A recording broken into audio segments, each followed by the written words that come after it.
ជំរាបសួរបងប្អូនទាំងអស់គ្នាតាមពិតទៅខ្ញុំមានអារម្មណ៍ថារគាខ្លួនដែរដោយសារតែវាហាក់ដូចជាយឺតយ៉ាងបន្តិចនៅក្នុងការផុសនៅវីដេអូនៅក្នុងការចេញមកសូមឲ្យបងប្អូនចូលរួមនៅក្នុងការបរិច្ចាគជាសម្ភារៈស្បៀងក៏ដូចជាថវិកាផ្សេងៗដោយសារតែដូចខ្ញុំបានជម្រាបខ្ញុំមួយរយៈហ្នឹងគឺខ្ញុំអត់បាននៅខ្មែរទេតតែថ្ងៃហ្នឹងខ្ញុំទៅដល់វិញហើយមូលហេតុដែលខ្ញុំសម្រេចចិត្តថាផុសវីដេអូនេះឥឡូវដោយសារខ្ញុំគិតថានៅពេលដែលខ្ញុំទៅដល់ខ្មែរវិញពួកយើងនឹងរៀបចំដោយសារតែឥឡូវគឺយើងបានរៀបចំហើយយើងបានបិទផ្លូវក៏ដូចជាបិទហាង Hall Corner នៅខាងសវណ្ណាហ្នឹងមួយរយៈសិនដើម្បីយកទីតាំងទទួលជំនួយពីបងប្អូនទាំងអស់គ្នាអញ្ចឹងខ្ញុំសូមការចូលរួមពីបងប្អូនម្ដងទៀត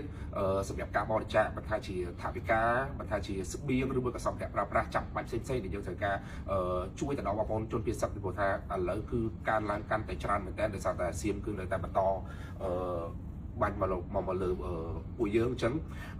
សម្រាប់ខាងមុខគាត់កំពុងតែតតាំងអញ្ចឹងសម្រាប់ពួកយើងដែលជាអាចនិយាយបានថាជាតបខាងក្រោយយើងមានតែរួមគ្នាជួយទៅតាមអីដែលយើងអាចជួយបានហើយខ្ញុំសង្ឃឹមថាអ្នកទាំងអស់គ្នានឹងចូលរួមម្ដងទៀតឲ្យបានច្រើនទាំងអស់គ្នាតាមដែលយើងអាចធ្វើបានអញ្ចឹងសម្រាប់បងប្អូនដែលគាត់ទុកចិត្តគាត់អាចចូលរួមបរិច្ចាគមិនថាតាមខ្ញុំឬមួយក៏តាមបងប្អូនយើងណាក៏ដោយដែលអ្នកទាំងអស់គ្នាទុកចិត្តបងប្អូនអាចចូលរួមតាមពួកគាត់បានហើយសម្រាប់បងប្អូនដែលគាត់ចង់ចូលរួមជាស្បៀងឬមួយក៏មានសម្ភារៈអីផ្សេងៗចង់ចូលតាមរយៈខ្ញុំគាត់អាចយកទៅខាង Hall Corner សវណ្ណាបានដើម្បីពួកខ្ញុំបានរៀបចំដោយសារតែខ្ញុំបានតាក់ទងជាមួយគឹមលេងហើយស្អែកហ្នឹងគឺខ្ញុំទៅដល់ខ្មែរល្ងាចហ្នឹងហើយខ្ញុំនឹងរៀបចំ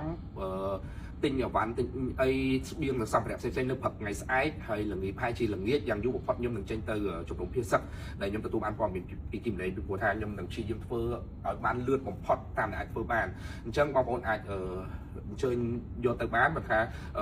ជាកម្លាំងឬមួយក៏អីព្រោះថាយើងត្រូវការរៀបចំនិងការចូលរួមច្រើនពីបងប្អូនទាំងអស់គ្នាដែរហើយសម្រាប់បងប្អូនដែលគាត់ចង់ចូលរួមថវិកាខ្ញុំនឹងដាក់ QR នៅក្នុង comment នៅក្នុងវីដេអូនេះអញ្ចឹងអរគុណមែនទែនអរគុណសម្រាប់ការចូលរួមពីបងប្អូនទាំងអស់គ្នាហើយអរគុណចំពោះការលើកទឹកចិត្តនិងការជឿទុកចិត្ត